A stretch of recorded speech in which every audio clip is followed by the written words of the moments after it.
Bonjour, c'est Claire-Lise.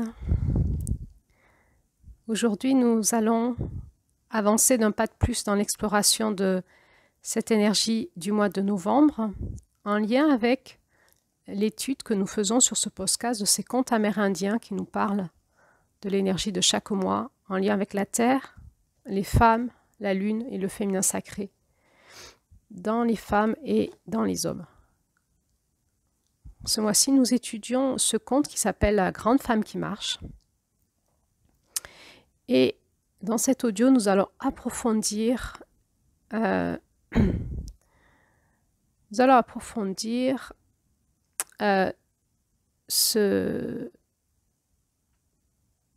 petit pas de plus vers comment lâcher prise à ce qui bloque en nous.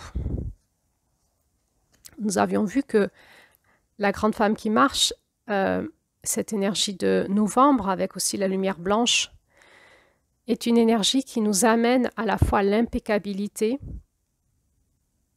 et au lâcher-prise. Et nous avions vu que cette énergie nous a menés dans un équilibre de nos deux côtés, le côté masculin, le côté féminin.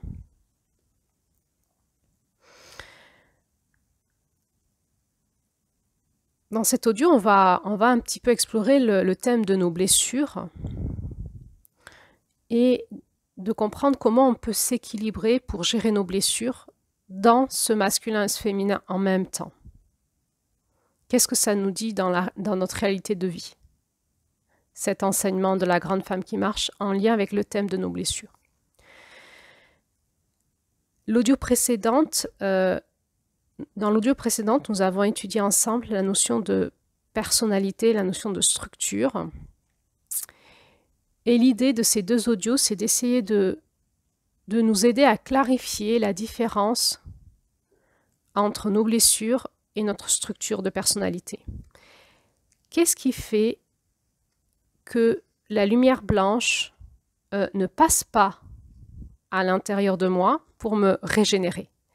Qu'est-ce qui fait que cette lumière blanche, je bloque à cette lumière blanche?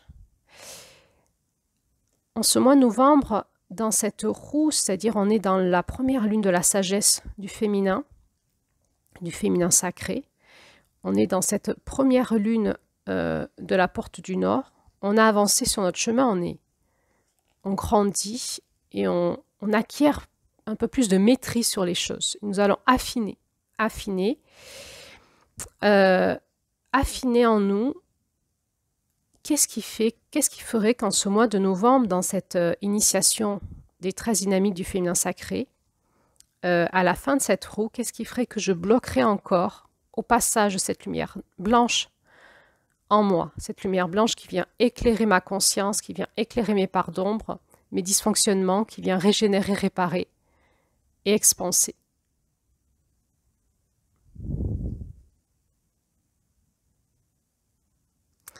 Et cette lumière blanche qui vient nous ramener dans ce lâcher-prise à la douceur, à la tendresse envers nous-mêmes. Le grand changement, il est là, pour nous. Il est d'acquérir plus de maîtrise pour aller vers ce lâcher-prise, cette tendresse et cette douceur envers nous-mêmes et nous engager et décider à être et pas à paraître.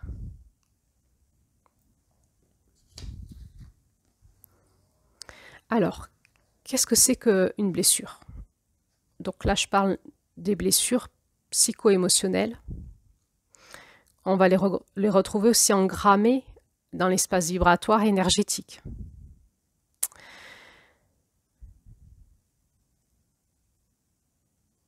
Mais une blessure de corps peut aussi générer une blessure psycho-émotionnelle.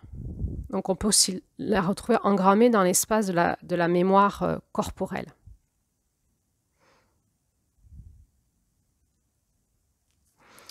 Une blessure, c'est quelque chose qui est venu me mettre en rupture d'intégrité dans mon être. C'est quoi une rupture d'intégrité? C'est quelque chose qui est venu casser. Je fonctionnais d'une façon, il y a quelque chose qui est venu me casser et je dysfonctionne depuis, je vais mal. Qu'est-ce qui vient me casser? Ça peut être vraiment un état de choc. relationnelles, émotionnelles, psychologiques, sociétales.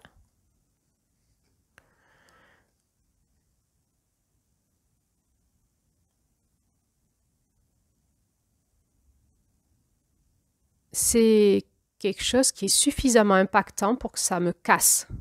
Donc il y a une forme quand même de... Il faut qu'il y ait suffisamment de violence dans l'énergie, dans l'impact, pour que ça me casse.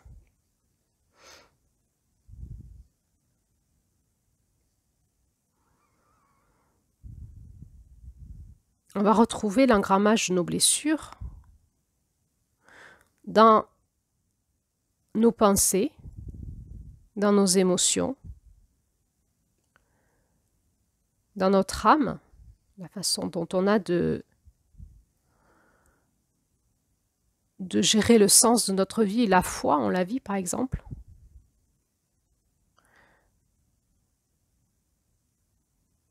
On peut retrouver des clivages dans l'âme, on avait vu ça en avril, l'âme qui se divise en plusieurs morceaux à cause de blessures. Et notre âme, elle a un caractère, elle a une façon de fonctionner et elle va aussi pouvoir se structurer derrière, autour de ces blessures, et elle va générer des jeux psychologiques entre les âmes, en fait, avec les autres âmes. Donc on peut retrouver aussi un dysfonctionnement suite à nos blessures d'âme relationnelles.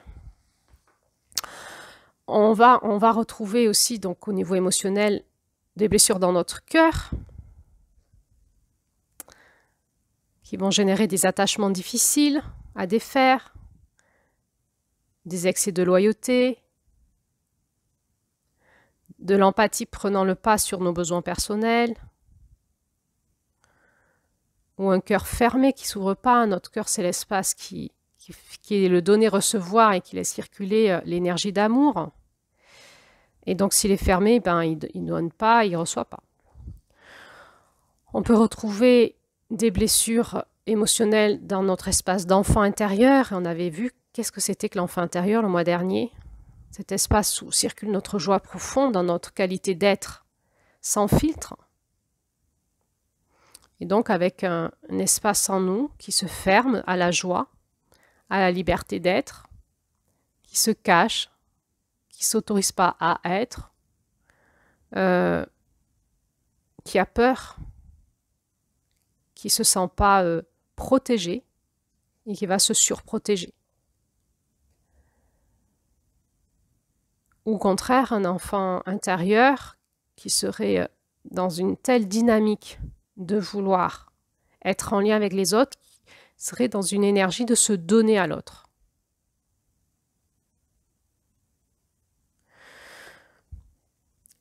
Et là aussi, ça va générer des scénarios relationnels derrière.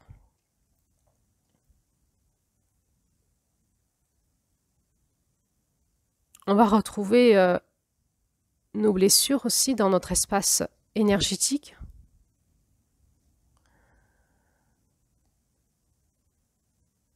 Et entre autres dans ce qu'on appelle la Kundalini, qui est un espace en nous qui gère le flux d'énergie. Ça peut générer des indécisions, derrière des difficultés à trouver son chemin, avoir des bonnes idées, des instabilités, dispersion, dilemme permanent.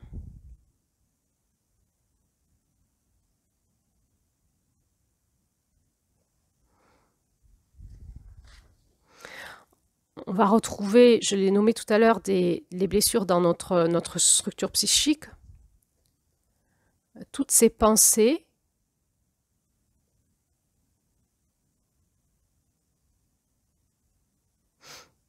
souvent inconscientes qui nous disent qu'on ne peut pas être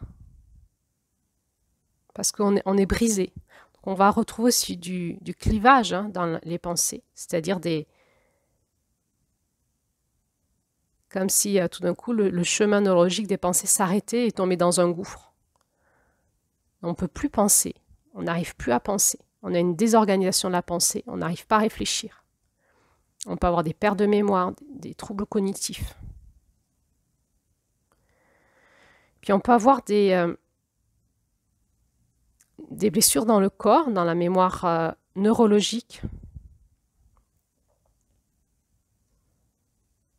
qui fait que le corps n'est plus, il y a comme un désaccordage, n'a plus son potentiel au service de la vie. Il est bloqué.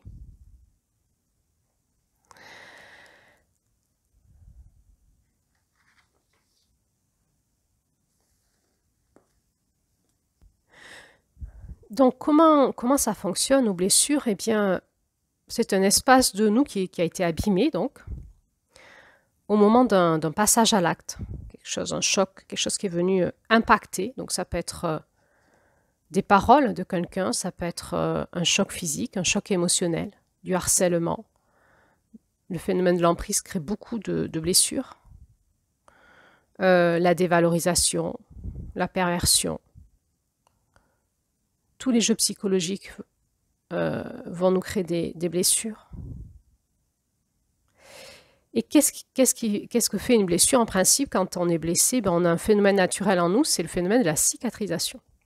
Alors, soit nos blessures vont cicatriser, et donc ça va faire derrière cette structure qu'on a vue hier, c'est-à-dire que on va se construire de manière, avec nos blessures cicatrisées, de manière à soit éviter dans notre sagesse à revivre la même chose, donc on va faire beaucoup d'évitement, soit en opposition.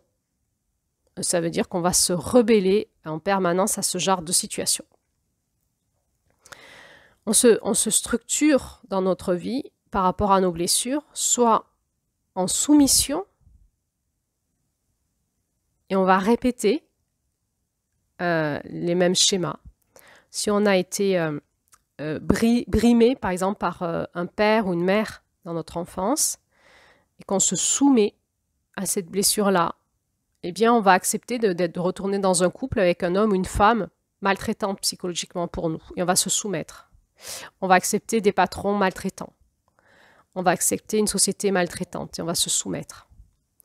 Ou on se construit en rébellion, et donc on va faire l'inverse.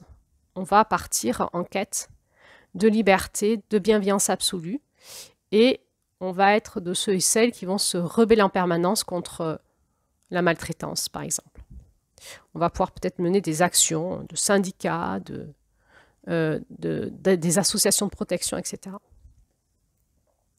Et donc ça va générer notre structure de personnalité, la façon dont on a cicatrisé nos blessures. Et puis il y a des blessures qui n'ont jamais pu se cicatriser. Ça arrive.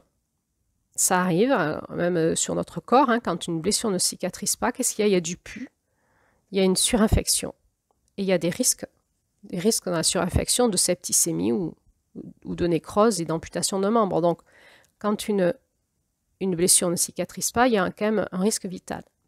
Eh bien, ça va être la même chose dans notre espace psychologique, émotionnel,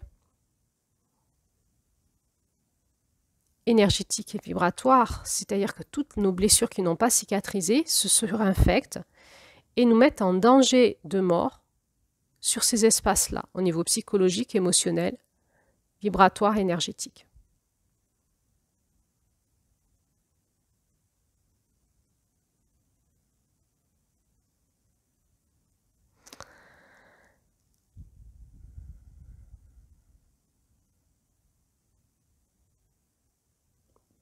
Donc une blessure, elle peut être endormie et on peut la réveiller. Elle peut être en sourdine quelque part, cachée, planquée par les mécanismes de défense. On va parler des mécanismes de défense qui vont... C'est comme des gros pansements, des grosses pommades qu'on a mis pour la planquer et qu'elle fasse pas trop mal, quoi. Qu'on puisse quand même vivre avec, sans trop mourir. Ou en mourant, mais pas tout de suite, quoi. Et parfois, il y a des choses dans notre vie que c'est comme s'ils venaient taper dans le pansement ou l'arracher. Tout d'un coup, la blessure est de nouveau à vif.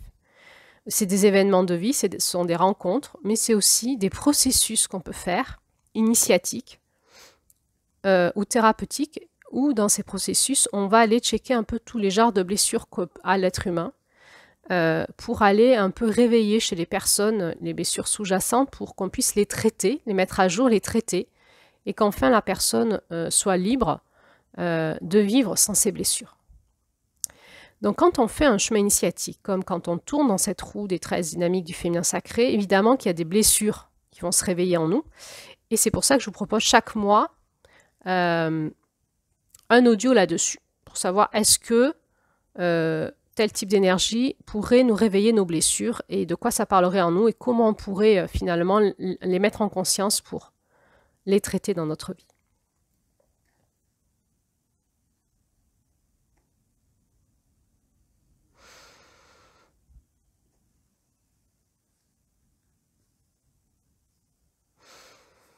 Alors on a vu dans l'audio sur la première audio sur les énergies de novembre, quand on a un peu étudié la lumière et la couleur blanche en lien avec la canalisation de Julie, on a vu que cette lumière blanche, elle vient révéler en nous. Elle vient révéler en nous nos dysfonctionnements.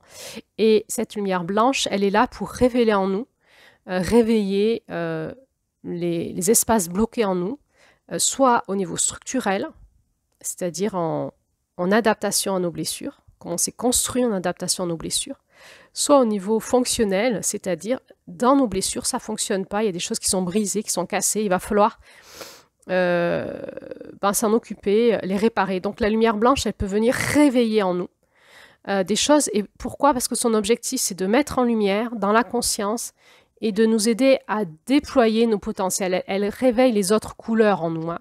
Et donc, comme ça, comme la lumière blanche est porteuse de toutes les couleurs, elle a cette capacité, tout d'un coup, comme un éventail qui s'ouvre, de nous montrer encore toutes les blessures sous-jacentes qui sont encore là, de les réveiller. Et finalement, tout ça, ça fait l'engrammage de notre ombre. Comment dans cette surinfection, dans ce saignement permanent ou ces gros pansements qu'on a mis de partout, et ces mécanismes de défense qui agissent de partout, en fait, dans notre intériorité, comment on est encore blessé.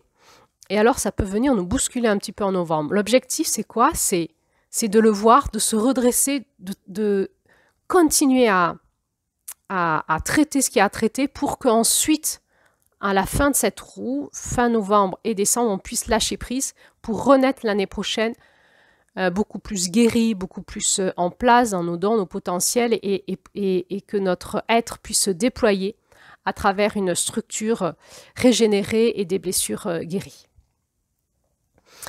Alors, on avait déjà à travailler toutes ces blessures depuis janvier, donc il est possible qu'en novembre, ça va. On en a peut-être encore quelques-unes, mais ça va. En tout cas, plus on va tourner dans la roue, plus nos blessures vont s'apaiser, se guérir, et il va rester la blessure fondamentale. La blessure fondamentale, on en a peut-être une, on en a peut-être deux, on en a peut-être trois, pas plus. On a une ou deux, trois blessures fondamentales qui sont des blessures fondamentales dans notre être et qui probablement remontent bien au-delà de notre vie à la nuit des temps. Même probablement à la source de notre âme. C'est une blessure probablement qui s'est engrammée à fur et à mesure de la vie de notre âme et qui est profonde en nous et qui fait partie de notre identité source, de notre tampon initial, de notre fréquence, notre signature fréquentielle, comme j'ai dit dernièrement. C'est-à-dire que nous sommes porteurs dans notre âme à la fois de cette lumière de l'Oranda, hein, mais aussi de nos blessures sources et de l'ombre qui va avec. L'ombre, hein, qu'on peut aussi imaginer être cette surinfection de la blessure.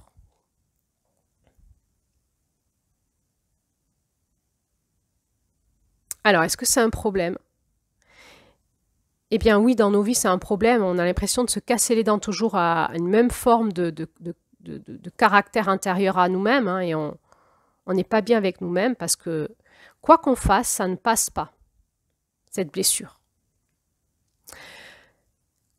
On a deux façons de gérer nos blessures et souvent on n'utilise que la première. La première, c'est la façon masculine, c'est-à-dire je mets en conscience et je vais développer des techniques, des méthodologies pour aller traiter la blessure. Hein. Je vais aller voir, je vais la nettoyer et je vais apprendre à suturer, à mettre des antibiotiques, de la pommade cicatrisante, etc., à faire du massage kiné sur la cicatrice pour l'assouplir, etc. Donc ça, c'est une métaphore. On va apprendre soit en thérapie, on va aller voir des thérapeutes qui sont là pour guérir nos blessures, des psychologues, des thérapeutes. Donc les psychologues, c'est plutôt les blessures psychologiques, la structure psychologique.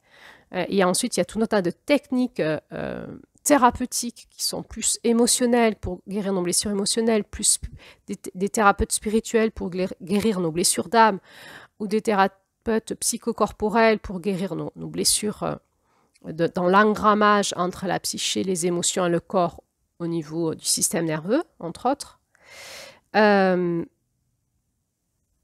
Donc, on a plusieurs méthodologies. Aujourd'hui, on a tout un éventail de possibles d'aller se faire aider, d'aller se faire soigner par des personnes qui viennent nous aider. Effectivement, certains trajets thérapeutiques nous font vraiment avancer.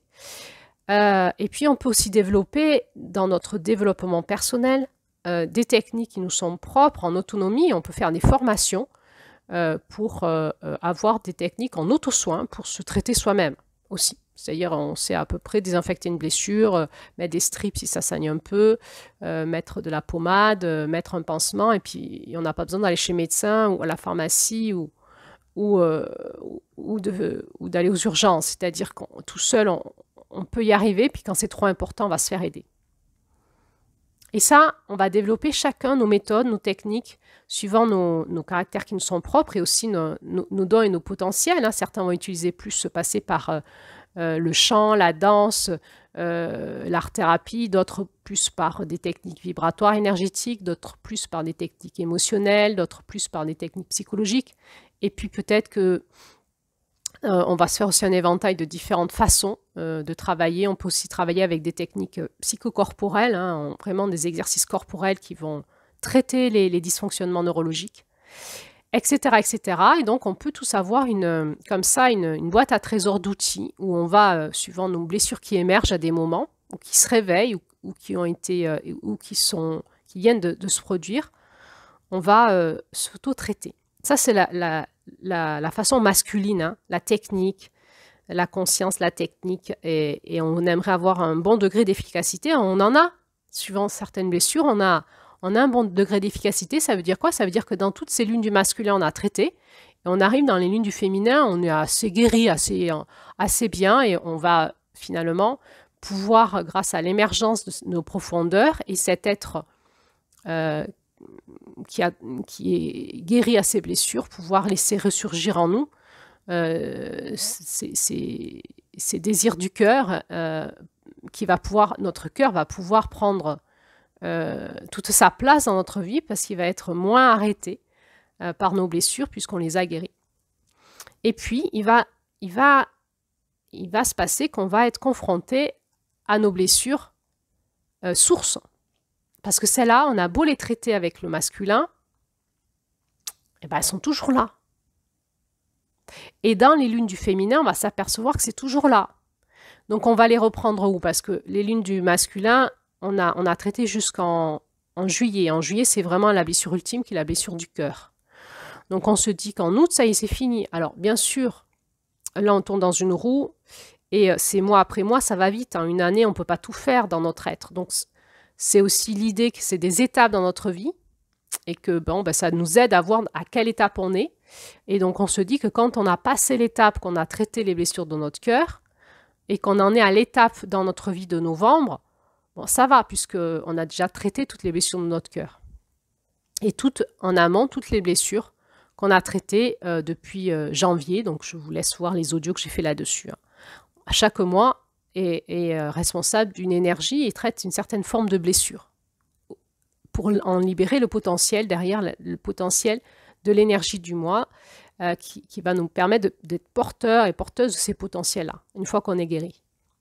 Donc, une fois soit comme ça, on passe des grandes étapes dans notre vie et on peut dire que chaque étape de notre vie, c'est l'énergie d'un mois et on tourne dans cette roue de la vie. Et à un moment, on arrive à l'énergie de novembre, on se dit, là, c'est bon, j'ai bien traité plein de choses. En tout cas, dans la roue actuelle, dans le cycle qu'on est en train de vivre actuellement, on a géré plein de blessures. Soit on tourne dans cette roue de l'année avec cette initiation des 13 mères originelles, et donc on ne peut pas tout traiter en un an, mais par contre, on a vu l'émergence de plein de choses, on a un peu traité, un petit peu, et en novembre, on va se reprendre encore tout ce qui est là. Et à force de tourner dans la roue, ça va s'affiner, ça va se traiter petit à petit.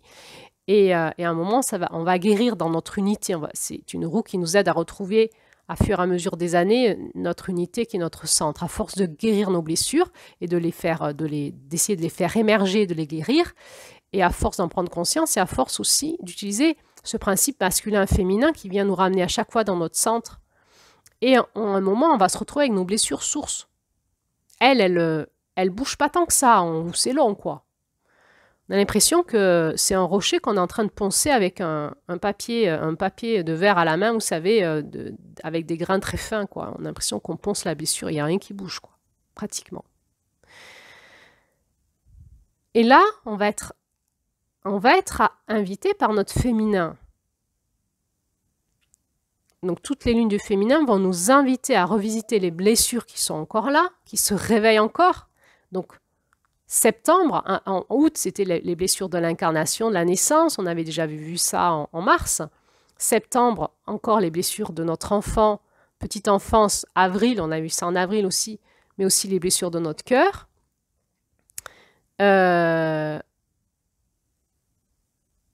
Octobre, qui va être encore les blessures de notre petite enfance et adolescence. Et novembre, on est dans cet être adulte en nous qui continue à essayer de se guérir.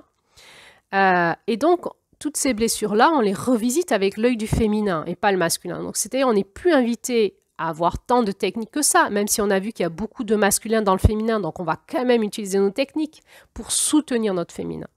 Mais alors, comment on fait pour traiter nos blessures versus féminin? Eh bien, ce conte nous le dit. Effectivement, il y a une résurgence du masculin qui est là, dans son potentiel, il sait faire. Il va rectifier ce qu'il peut, ce qu'il doit. Et ensuite, nous allons apprendre à nous accueillir comme nous sommes, à nous aimer dedans. Nous allons activer ce lâcher-prise, à ne plus rien faire, à se dire on a fait ce qu'on a pu. On est allé jusqu'au bout. Novembre, c'est la dernière résurgence du masculin qui fait ce qu'il faut avant de lâcher prise. Et maintenant, on a assez fait, on peut lâcher prise et nous accueillir dans notre être comme on est aujourd'hui, dans la compassion. Et on voit cette fin de compte avec ce soi compassionné qui est symbolisé par cette lune blanche, qui vient amener du confort, de la détente à son corps fatigué, à ce corps qui a été émotionnellement éprouvé, de la chaleur, du réconfort. Et puis c'est des moments où on va plus vouloir être autre chose que ce qu'on est. Et on va plutôt s'accueillir dedans. On va se donner donc cette détente, on va se reposer, cette détente et se donner de la compassion et on va essayer de trouver du confort là où on est, dans comme on est. Et on va se réconforter, se donner de la chaleur. Et on va accepter ce vulnérable. Et le féminin nous invite à rentrer dans notre vulnérable. C'est notre humilité. Il n'y a pas besoin d'être fort, d'être supérieur, efficace. Ben, des fois, non, on ne l'est pas. Et c'est cet accueil compassionné qui est vraiment la puissance de cette grande femme qui marche. Et c'est ce qui va nous faire basculer. C'est très guérisseur. C'est un baume d'amour qu'on va mettre sur nos blessures et qui peut vraiment tout effacer, notre surinfection et voir cicatriser en rien de temps. C'est souvent ce qui nous manque dans nos blessures sources et dans notre façon de nous traiter nous-mêmes. On s'en veut, on culpabilise, on aimerait y arriver, on voudrait changer. Et puis tout d'un coup, dans le féminin, on va s'accueillir comme on est aussi. Et aussi, on va vouloir ne pas changer. Et aussi, on va s'accepter dans notre structure profonde d'âme et dans nos blessures sources qui sont encore là et qui sont, moi je dis les blessures sources, ce sont nos maîtres initiatiques. Elle est là, la blessure, elle risque de rester, je ne sais pas si la blessure source, je mourrai avec, mais en tout cas, c'est mon maître qui me montre comment progresser dans mon essence profonde, dans les dons et les talents dont je suis porteuse depuis la nuit des temps, dans mon intériorité profonde, et c'est cette blessure source qui me guide jusqu'à elle pour que le jour où elle soit réparée, je suis totalement mon être renouvelé. Alors, je vais l'accepter comme un guide. Et c'est là où on va accepter de souffrir. C'est un peu cette notion, vous savez, du bouddhisme. Pourquoi on voudrait ne pas souffrir? C'est un destin qui passe, la souffrance aussi parfois. Alors, du coup, on va écouter quand je souffre. Est-ce que c'est quelque chose que j'ai à accueillir comme un destin qui passe et à suivre la guidance de cette souffrance pour aller vers ma lumière, vers la guérison de mon être en totalité, à mon rythme? Ou est-ce que c'est mon âme qui appelle tout de suite et qui me dit « bon là, il faut régler le problème parce que ça suffit ». Et donc l'âme, quand elle appelle et qui dit « il faut régler le problème parce que ça suffit », moi j'ai de la joie, de l'amour à faire passer, je peux pas et on perd notre temps. Ben, c'est maintenant, c'est cette résurgence du masculin qui dit « ok, je m'y mets ». Et j'avais pas vu, il y a encore ça, ok, il y a encore ça à traiter, allez, je m'y mets. Allez, encore maintenant, je m'y mets, je vais le traiter. Puis parfois, ben, c'est le destin qui passe et qui dit « lâche prise, c'est ok maintenant, tu as fait ce qu'il fallait, rentre dans l'amour ». L'amour, c'est la guidance intérieure qui nous ramène vers notre moi profond, aimer nos blessures, aimer notre souffrance. C'est vraiment ce fil conducteur qui nous ramène dans la lumière noire vers notre source intérieure. Hein, ce siphon, cette lumière noire qui nous aspire et qui nous ramène dans notre intériorité au plus profond de nous-mêmes, nous ramène vers notre source d'amour. Et bien souvent, parfois, ce sont nos blessures sources qui en sont la guidance et qui nous ramènent vers cette blessure source. Et la seule façon que nous avons à faire pour retourner vers notre source de nous-mêmes et vers la source de nos blessures, eh bien, c'est d'y aller avec amour, compassion, pardon à nous-mêmes et accueil total de ce qui est, de ce que nous sommes dans notre être. Et un moment sans plus chercher à rien faire d'autre qu'à accueillir. Et là, il y a une vertu dans le féminin, l'accueil, la compassion. Et la compassion, c'est vraiment l'espace qui fait des miracles en nous et avec les autres. Le rien faire. Pas vouloir que ce soit autrement. Je ne veux pas que ce soit autrement. C'est comme ça et c'est très bien, c'est ce que je suis. Et m'accueillir dans la compassion.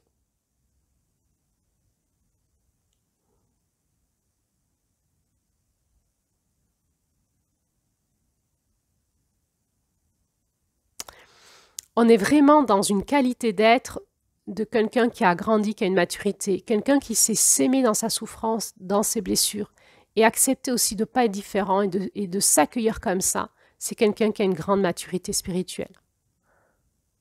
Et encore une fois, on tient nos paradoxes. À la fois, on s'accepte et à la fois, on écoute s'il n'y a pas quelque chose quand même à faire. Voilà, c'est ce que je voulais vous dire aujourd'hui sur nos blessures.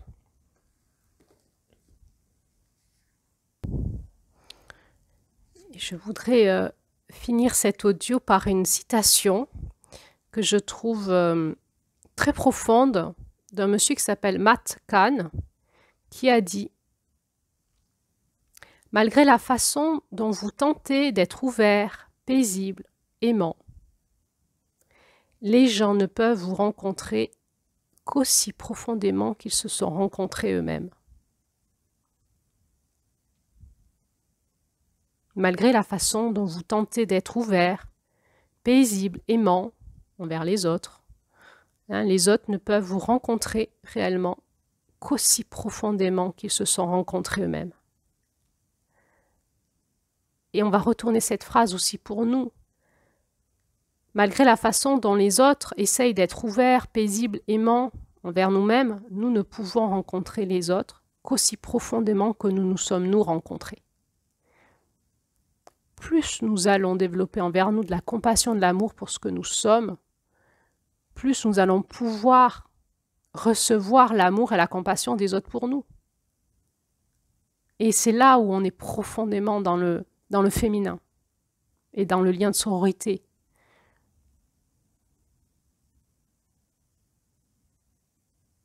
Et plus nous sommes nous rencontrés profondément, plus nous allons pouvoir accepter que l'autre ne peut pas, n'accepte pas, n'arrive pas à accueillir ce que moi j'ai à lui donner dans mes profondeurs, parce qu'il n'en est pas encore là dans la rencontre avec lui-même.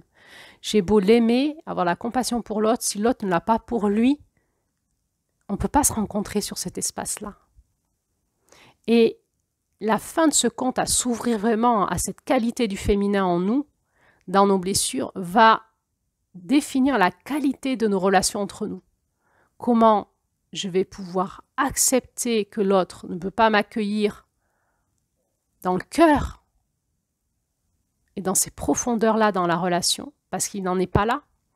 Il ne s'est pas encore rencontré là.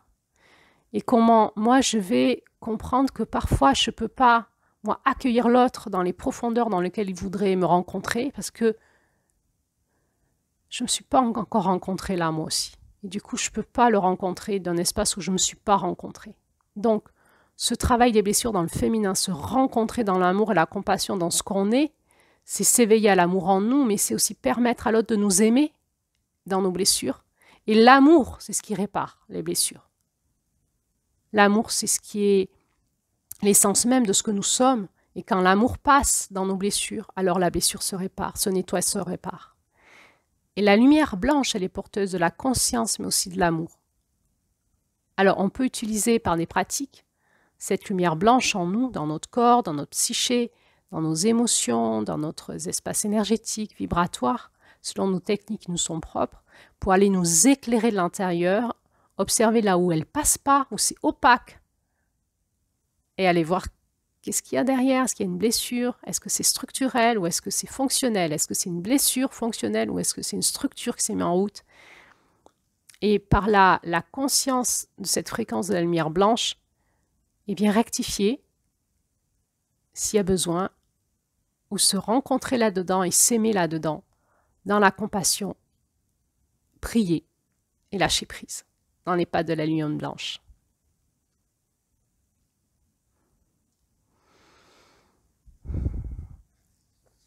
Alors, merci pour votre écoute. Demain, prochain audio, on va aller un peu plus loin dans la notion de notre ombre avec versus cet œil du féminin. Alors, je vous dis à demain pour la suite.